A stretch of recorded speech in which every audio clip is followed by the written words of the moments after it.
பார்த்தாங்க.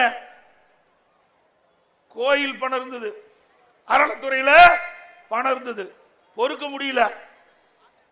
ஏன்னா நான் சொல்லக்கூடாது, என்ன நீங்களே புரிஞ்சுக்கங்க, அது சொன்னா வேற விதமாயிரும்.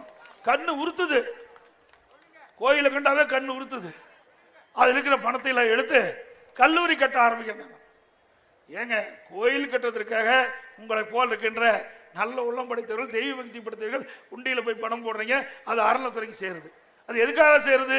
எதுக்காக நீங்க உண்டியில பணம் போடுறீங்க? அந்த கோயில் அபிவிருத்தி பண்ணணும், அந்த கோயில் விரிவுபடுத்த வேண்டும், அதுக்காக நீங்க போடுறீங்க. அந்த பணத்தை எடுத்து கல்லூரி கட்டல.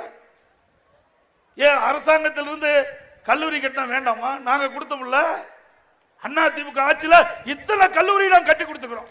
மருத்துவ கல்லூரி, நான் சொன்ன அத்தனை கல்லூரியும் அரசாங்க பணத்தில் கொடுத்திருக்கிறோம். நீங்க அப்படி அல்ல, வேண்டுமென்றே திட்டமிட்டு அறநிலைத்துறையில் இருக்கின்ற அந்த நிதியை எடுத்து இதற்கு செலவழிப்பது எந்த விதத்தில் நியாயம்? சிந்திச்சு பாருங்க.